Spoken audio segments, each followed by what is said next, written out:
Enem PPL 2019. No desenvolvimento de um novo remédio, pesquisadores monitoram a quantidade Q de uma substância circulando na corrente sanguínea de um paciente ao longo do tempo T. Esses pesquisadores controlam o processo, observando que o Q é uma função quadrática de T. O que isso quer dizer? Que quando eu coloco Q em função de T, eu tenho uma função do tipo A vezes T ao quadrado, mais B vezes T mais C. Os dados coletados nas duas primeiras horas foram, no instante T igual a 0, 1 miligrama, no instante T igual a 1, 4 miligramas, e no instante T igual a 2, 6 miligramas. Para decidir se deve interromper o processo, evitando riscos ao paciente, os pesquisadores querem saber antecipadamente a quantidade da substância que estará circulando na corrente sanguínea desse paciente após 1 hora do último dado coletado. O último dado coletado, de acordo com essa tabela, foi no instante T igual a 2. Então, 1 hora após o último dado coletado, ele só pode estar se referindo ao instante T igual a 3. Então, ele quer que a gente determine a quantidade de miligramas presente na corrente sanguínea desse indivíduo no instante T igual a 3. Nas condições expostas, essa quantidade aparentemente, a resolução padrão, tradicional desse tipo de problema é você usar os 3 primeiros pares ordenados, 0 e 1, 1 e 4, 2 e 6, montar um sistema, achar A, B e C. Mas eu posso resolver uma questão de função quadrática usando a caracterização de uma função quadrática. O que seria essa caracterização? A caracterização de uma função quadrática, ela me diz, toda vez que x sempre aumentar uma mesma quantidade, ou seja, que a variação em x ela for constante, x sempre variar a mesma coisa, isso implica dizer que a variação em y vai ocorrer em PA. Então, as variações dos valores de y ou aumentam em PA ou diminuem em PA. Então, como usar isso para resolver essa questão de uma forma rápida, simples e objetiva? Vamos fazer o seguinte, vou apagar aqui esse ponto de interrogação e você percebe que quando eu saio do instante 0 para o instante 1, aumentou, variou a variável t da função 1 de 1 unidade. Então, o tempo aumentou de 1 unidade. Quando eu saio de 1 para 2, o tempo tornou a aumentar 1 unidade. Quando eu saio do instante 2 para o instante 3, o tempo também tornou a aumentar de 1 unidade. Nesse caso, a variação em x, pessoal, é constante e sempre igual a 1. Isso significa dizer que a variação em y vai se dar em PA. Por exemplo, o y saiu de 1 para 4, aumentou 3. Depois ele saiu de 4 para 6, aumentou 2. Eu estou dizendo que essas variações, elas ocorrem em PA. 3, 2 é uma PA, cuja razão é exatamente igual a menos 1. O que isso significa dizer? Que se 3, 2 é uma PA de razão menos 1, o próximo termo dessa PA é 1 unidade, ou seja, a próxima variação de y, ou seja, de Q, vai ser de 1 unidade. Então, y vai aumentar de 1 unidade. Se antes era 6, ele aumentou 1, vai para 7. Conclusão imediata. A quantidade de substância presente na corrente sanguínea desse indivíduo no instante T igual a 3 é de 7 miligramas, que está na alternativa B de bola. Em um município foi realizado um levantamento relativo ao número de médicos, obtendo-se os dados. Então, no ano de 1980, tinha 137 médicos nesse município. Em 1985, 162, 1995, 212, 2010, 287. Tendo em vista a crescente demanda por atendimento médico na rede de saúde pública, Pretende-se promover a expansão a longo prazo do número de médicos desse município, seguindo o comportamento de crescimento linear no período observado do quadro. Cara, quando ele disse que a gente vai seguir o comportamento de crescimento linear, isso significa dizer que X e Y estão associados entre si linearmente. O que isso quer dizer? Isso quer dizer, pessoal, que a função que relaciona y com x é uma função do primeiro grau, é uma função afim. E a caracterização de uma função afim é que as variações no eixo x, elas são constantes e as variações no eixo y também são constantes. Professor, isso significa dizer que aumentos iguais dados a x provoquem em y aumentos também iguais. Eu não estou dizendo que se x aumentou 5, y aumenta 5. Eu estou dizendo que se x aumenta 5 e y 10, toda vez que x aumentar 5, y vai aumentar 10. É isso que eu estou querendo dizer. Por exemplo, do ano de 1980 para o ano de 1985, se passaram 5 anos. O x aumentou 5. E o número de médicos nesse ano saiu de 137 para 162. Aumentou de 25. Professor, como esse comportamento, esse crescimento é linear, isso me garante que a função que relaciona x com y é uma função afim. Então, toda vez que x aumentar 5, o y aumenta 25. Então, quer dizer que quando o x aumentar 10, que é o dobro de 5, o y vai aumentar o dobro de 25, vai aumentar 50. Por exemplo, do ano de 1985 para o ano de 1995, se passaram 10 anos, que é 2 vezes 5 anos. Então, a quantidade de médicos deve aumentar 2 vezes 25. Verdade, 2 vezes 25, 50. Se você pega 162 médicos, que é a quantidade de médicos em 1985, e soma com 50, você vai achar 212, que é a quantidade de médicos em 1995. A questão quer saber qual a previsão do número de médicos nesse município no ano de 2040.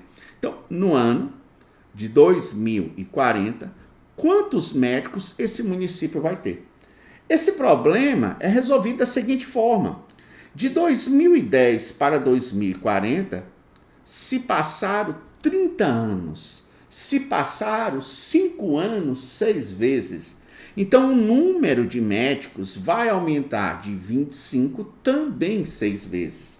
O que isso quer dizer? Quer dizer que no ano de 2040, a quantidade Y de médicos, a quantidade Y de médicos será igual, pessoal, à quantidade de médicos em 2010, que são 287, acrescidos de 25 médicos 6 vezes, já que de 2010 para 2040 se passaram 30 anos, que é 6 vezes 5.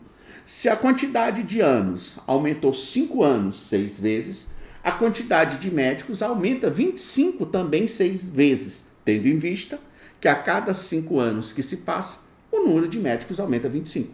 Então, fazendo essa continha, qual é a quantidade de médicos que encontramos? Aqui vai ficar 287. 25 mentalmente é 20 mais 5. 6 vezes 20, 120. 6 vezes 5, 30. Soma, você vai achar 150 médicos. Então, houve um aumento nesses 30 anos de 150 médicos. Então, o total de médicos que eu vou ter em 2040 é o total de médicos que eu tinha em 2010, que eram 287, acrescidos de 150 médicos. 7 com 0 dá 7, 5 com 8 dá 13, vai 1, 1 com 2, 3, com esse 1, 4. Então, em 2040, eu vou ter um total de 437 médicos, que é o que está na letra C. A questão número 3 da nossa revisão diz que um projétil é lançado por um canhão e atinge o solo a uma distância de 150 metros do ponto de partida. Então o projétil foi lançado 150 metros do ponto de partida, esse projétil atinge o solo. Ele percorre uma trajetória parabólica, então aqui é um arco de parábola, e a altura máxima que atinge em relação ao solo é de 25 metros. Ele está afirmando que esse segmento que aqui está, pessoal, que é realmente a altura máxima em relação ao solo, mede exatamente 25 metros. Admita um sistema de coordenadas x, y, em que o eixo vertical y está representando a altura e o eixo horizontal x está representando a distância, ambas em metros. Considere que o canhão está no ponto 150 e 0, todo ponto de ordenada 0 quer dizer que é o ponto onde o gráfico toca o eixo x. Então ele toca o eixo x em um ponto de abscissa 150. E que o projétil atinge o solo no ponto 0 e 0, aqui na origem, no plano XY. Então praticamente, quando ele deu essas coordenadas, ele me orientou onde é que está cada um dos eixos. Então aqui está o eixo x e nessa posição aqui está o eixo y. Então está destacado os dois eixos coordenados.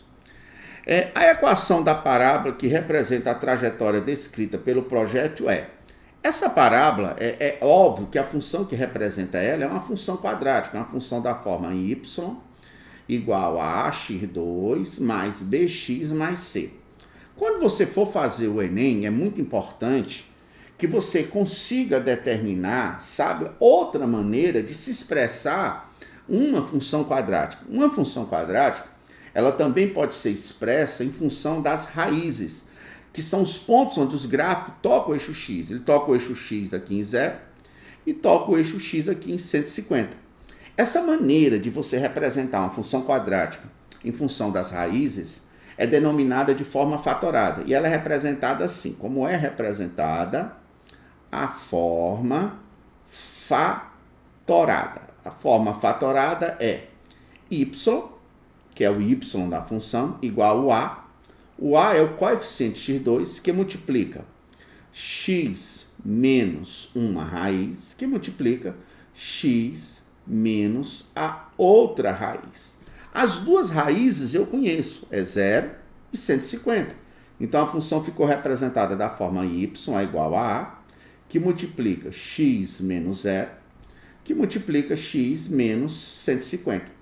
Perceba que para determinar essa função quadrática completamente, eu só preciso achar o valor de a. E para achar o valor de a, eu preciso conhecer as coordenadas de um outro ponto que eu tenho certeza que essa parábola passa. E o ponto que eu tenho certeza que ela passa, pessoal, é exatamente nesse ponto aqui, que é onde ela atinge a altura máxima, que ele é denominado de vértice. Esse ponto ele tem uma abscissa que ele é chamado x do vértice, e o x do vértice ele apresenta uma propriedade muito interessante. As raízes elas são dispostas de forma simétrica em relação ao x do vértice. Quer dizer que a distância de uma das raízes ao x do vértice é a mesma distância da outra raiz ao x do vértice. É como se o x do vértice fosse a média aritmética das raízes. Como uma raiz é 0 e a outra raiz é 150, e se eu somar as duas e dividir por 2, eu estou obtendo a média aritmética, então eu já estou garantindo para vocês que o x desse vértice é 75. Então essa parábola ela passa por um ponto de abscissa 75, e nesse ponto a parábola, meninos, ela atinge a sua altura máxima, que é 25. Então eu tenho certeza que essa parábola passa pelo ponto de coordenadas 75 e 25. Ou melhor, quando o x for 75, o y é 25. Então eu vou substituir isso aqui. Onde tem y, eu coloco 25. E aonde tem x, eu coloco 75.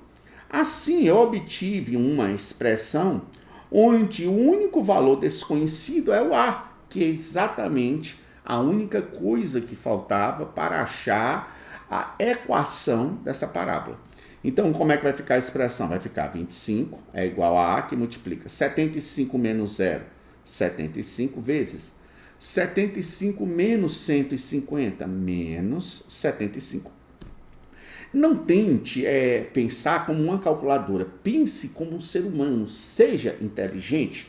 Você sempre, ao invés de ficar fazendo contas e contas e contas, sempre tente simplificar ao máximo. Por exemplo, se eu dividir os dois membros dessa igualdade por 25, 25 dividido por esse 25 dá 1, e 75 dividido pelo 25 vai dar 3. Então a expressão ficou 1 é igual a A, que multiplica 3 vezes menos 75.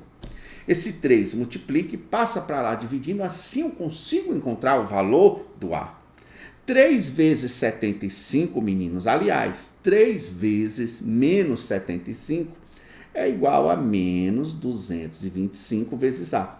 Esse valor está multiplicando, passa para lá dividindo, assim eu consegui determinar que o A é menos 1 sobre 225. Era de se esperar que esse A fosse negativo? Sim, pois trata-se de uma parábola de concavidade voltada para baixo. Então não falta mais nada para determinar a nossa função.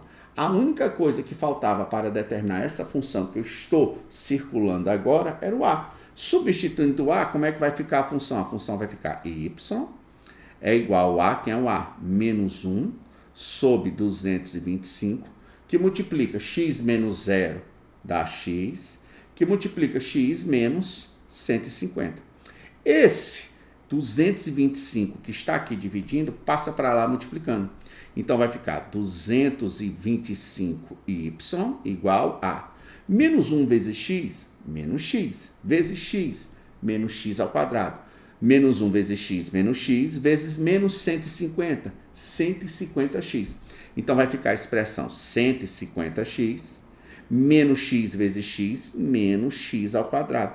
Essa expressão que eu acabei de encontrar se encontra exatamente na letra E. Então você vai marcar letra E. A raiva é uma doença viral e infecciosa transmitida por mamíferos. A campanha nacional de vacinação antirrábica tem o objetivo de controlar a circulação do vírus da raiva canina e felina, prevenindo a raiva humana. O gráfico mostra a cobertura, em porcentagem de vacinados, da campanha em cães nos anos 2013, 2015 e 2017, no município de Belo Horizonte, em Minas Gerais. Os valores das coberturas nos anos de 2014 e 2016 não estão informados no gráfico e deseja-se estimá-los. Para tal, levou-se em consideração que a vacinação na cobertura de vacinação da campanha antirrábica nos períodos de 2013 a 2015 e de 2015 a 2017 deu-se de forma linear. Então, você está vendo que de 2013 a 2015 isso caiu em linha reta, mostrando que aqui trata-se de uma função afim. Então, de novo, se eu tenho um problema, meninos, de uma função afim, se a função utilizada para modelar o problema é a função afim, isso implica dizer que as variações em x, quando elas são constantes, isso provoca em y variações também constantes. É como se as variações em x e as variações em y fossem proporcionais, tá bom? Então vamos lá. Qual teria sido a cobertura dessa campanha no ano de 2014? Então ele quer que a gente determine, aqui no ano de 2014, qual é a porcentagem dessa cobertura. Pessoal, como eu disse para vocês, como aqui é uma reta, a função utilizada para modelar esse problema é a função afim. E a caracterização da função afim é que variações iguais em x provoquem em y variações também iguais. Então, por exemplo, eu noto que de 2013 para 2015 se passaram exatamente 2 anos. Então, de 2013 para 2015, tá aqui, se passaram 2 anos. Professor, o que isso significa dizer? Meninos, isso significa dizer, já que se passaram aqui 2 anos, que a porcentagem ela saiu de 67% para 59%. Cara, se saiu de 67% para 59% em 2 anos, houve uma queda de 8%. Então, chegar a uma conclusão interessante. Toda vez que o X sofreu uma variação de 2 anos, isso provoca em Y uma variação de 8% negativo. Negativo quer dizer que o Y não vai aumentar 8%, vai diminuir 8%. Então, o que é que eu acabei de perceber? Eu acabei de perceber que de 2013 para 2014, em X, houve uma variação apenas de 1 ano. Só 1 ano. Isso quer dizer que em Y, se a cada 2 anos que se passa em X, em Y ocorre uma queda de 8%, isso quer dizer que quando se passar 1 ano em X, em Y eu vou ter metade dessa queda, eu vou ter uma queda de 4%. Ora, se eu vou cair 4%, eu estou em 67%, quer dizer que em 2014 é de se esperar que a porcentagem de vacinação seja de 63%, que está na letra B de bola. Um ciclista quer montar um sistema de marchas usando 2 discos dentados na parte traseira de sua bicicleta, chamados catracas. A coroa é o disco dentado que é movimentado pelos pedais da bicicleta, sendo que a corrente transmite esse movimento às catracas, que ficam posicionadas na roda traseira da bicicleta. As diferentes marchas ficam definidas pelos diferentes diâmetros das catracas, que são medidos conforme a indicação da figura. Tá bem, então aqui está o diâmetro. O ciclista já dispõe de uma catraca de 7 centímetros de diâmetro e pretende incluir uma segunda catraca, de modo que, à medida em que a corrente passe por ela, a bicicleta avance 50% a mais do que a avançaria se a corrente passasse pela primeira catraca, a cada volta completa dos pedais. Pessoal, aqui vamos chamar esse diâmetro aqui, esse disco dentado, vamos supor que seja a coroa, que é exatamente, meninos, onde fica os pedais da bicicleta. Então vamos supor que aqui esteja os pedais dessa bicicleta. Beleza. Aqui a parte de trás vai ficar as catracas, que fica exatamente posicionada nas rodas traseiras. Eu vou representar uma das catracas de cor azul e vou representar a catraca maior de cor vermelha. Então está aqui as 2 catracas. O que eu sei é que a posição que a corrente está, se é na catraca maior ou se é na catraca menor, é que determina o tipo de marcha que eu estou na bicicleta. Por exemplo, vamos supor que eu tenho uma corrente e ela esteja na catraca maior, na catraca vermelha. Então aqui significa dizer que nessa posição a bicicleta se encontra em uma determinada marcha. Se eu mudo de marcha, a corrente muda de catraca. Então é como se a corrente passasse da catraca vermelha e a corrente agora ela fosse para a catraca azul. Perceba que quando eu fiz essa mudança, eu saí de uma situação de um diâmetro maior e fui para uma situação de um diâmetro menor. Evidentemente, quando eu dou uma pedalada, quando eu passei para o diâmetro menor, a quantidade de voltas que serão dadas aumenta. Isso significa dizer que eu aumento a velocidade da bicicleta. Então, é uma conclusão interessante, que o diâmetro da catraca e a velocidade da bicicleta são necessariamente grandezas inversamente proporcionais. Então, se eu reduzir pela metade o diâmetro, a velocidade dobra. Quanto menor for o diâmetro da catraca em que a corrente está, mais rápido a bicicleta anda. Como ele disse que inicialmente tinha uma catraca de 7 centímetros, uma catraca de diâmetro 7 centímetros, e ao mudar de marcha, a velocidade se tornou 50% maior, e eu sei que quando a velocidade aumenta, o diâmetro diminui, isso significa dizer que a catraca que ele tinha inicialmente, que é de 7 centímetros, não é a catraca menor, e sim a maior. Então, essa catraca aqui que está em vermelho é a catraca que ele tinha inicialmente. E o aluno pergunta, por quê, professor? Porque ele disse que ao mudar, primeira informação que ele disse, que o diâmetro da catraca que ele tinha inicialmente era 7. E que ao mudar de marcha, aumentou a velocidade. E eu sei que se a velocidade aumenta, o diâmetro diminui. Então, a catraca que ele tinha inicialmente, que tinha diâmetro 7 centímetros, trata-se da catraca maior.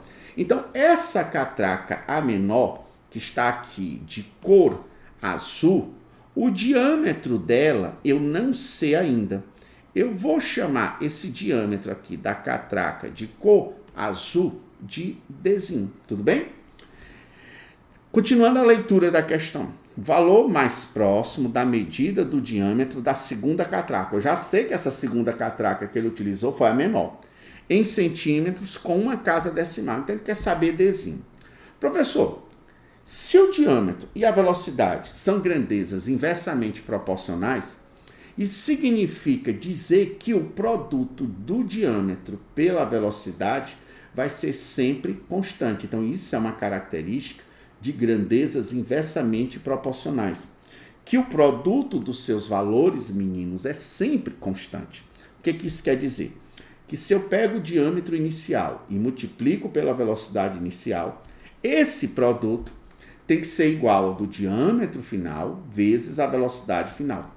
O diâmetro inicial era 7, e a velocidade que eu andava era v. Não sei, estou chamando de v, mas eu sei que na hora que eu reduzir esse diâmetro de 7 para Dzinho, essa velocidade se tornou 50% maior. Ora, se a velocidade aumentou de 50%, que é metade dela, é porque ela passou a ser 1,5 vezes o que era.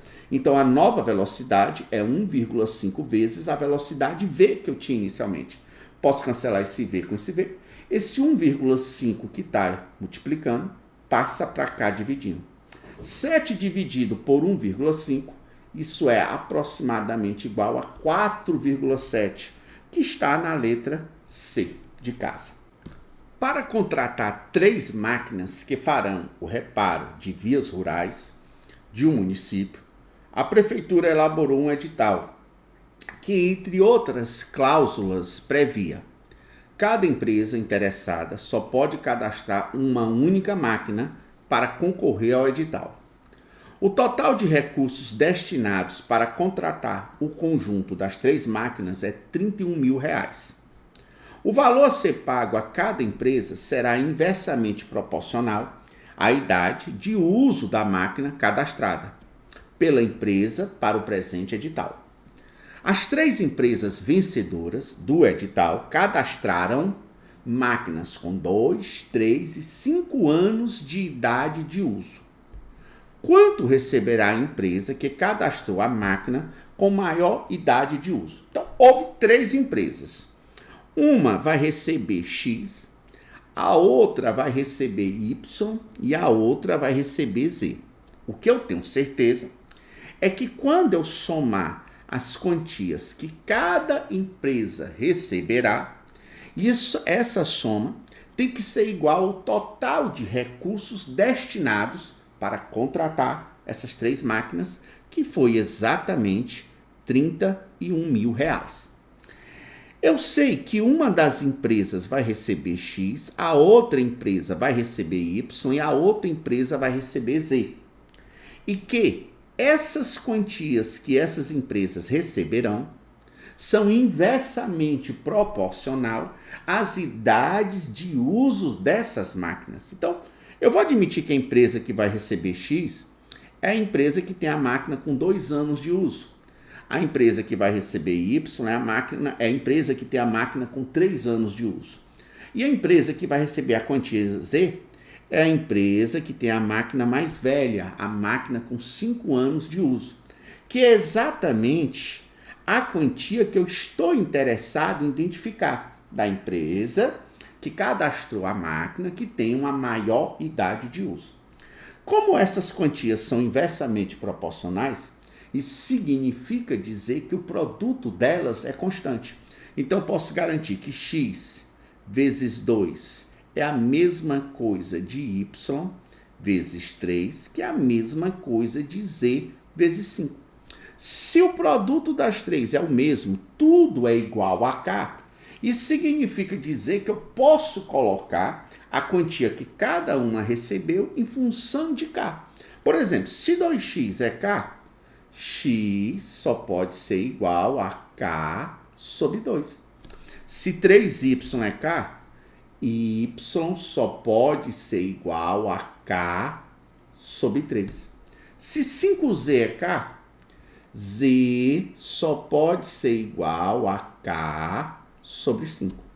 Como a questão me garantiu que a soma dessas três quantias é 31.000, então eu posso colocar aqui que k sobre 2 somado com k sobre 3 somado com k sobre 5 é exatamente igual ao total de recursos que eu tenho disponível para essas três empresas que ganharam o edital, que é exatamente R$31.000. Essas frações, elas apresentam denominadores diferentes. Se eu for reduzir elas ao mesmo denominador, uma das maneiras é tirar o MMC desses valores. O MMC de 2, 3 e 5, como são primos entre si, você pode simplesmente multiplicar eles. 2 vezes 3, 6. 6 vezes 5, 30. Então, eu sei que eu posso reduzir essas três frações ao mesmo denominador, e esse denominador é 30, que é um mínimo, que é um múltiplo comum a 2, 3 e 5. Não é qualquer múltiplo comum, é o mínimo. Não é obrigado ser o mínimo para fazer isso, basta ser um múltiplo comum. 30 por 2 dá 15, 15 vezes k, 15k. 30 por 3 dá 10, 10 vezes k, 10k. 30 por 5 dá 6, 6 vezes k, 6k. Isso daqui tem que ser igual a R$31.000. Esse 30 que está aqui dividindo passa para lá multiplicando, mas não queira pensar como uma calculadora. Pense como um ser humano. Como é pensar como ser humano, professor? É sempre procurar uma maneira de trabalhar menos. Então, quando você passar esse 30 para lá, vai ficar 15k mais 10k mais 6k. Ao invés de dar o resultado desse produto, você coloca que é só 30 vezes 31.000. Por que eu faço isso? Na intenção de simplificar com alguma coisa que vai aparecer nesse primeiro membro. 15 com 10, 25. 25 com 6, 31. Então, vai ficar que 31k é igual a 30 vezes 31.000. Professor, realmente, se eu dividir os dois membros dessa igualdade por 31, 31 por 31 dá 1. E 31.000 por 31 fica 1.000. Então, ficou ótimo. Acabei de descobrir que k é igual a 30 vezes 1.000. 30 vezes 1.000 é 30.000. Não tem 30.000. Só que a questão não quer K. A questão quer Z. Quer saber qual é a quantia que a empresa que cadastrou a máquina de maior idade vai receber. Ela vai receber Z. E Z, pessoal, está aqui. É K sobre 5. Então, o Z que eu quero descobrir, eu vou pegar o valor do K, que é 30 vezes 1.000, e vou dividir por 5. Eu sei que 30 por 5 é 6. Então, Z é igual a 6 vezes 1.000, que resulta em 6.000. Então, a quantia da empresa que cadastrou a máquina mais velha vai receber é de R$6.000, que está na letra B de bola.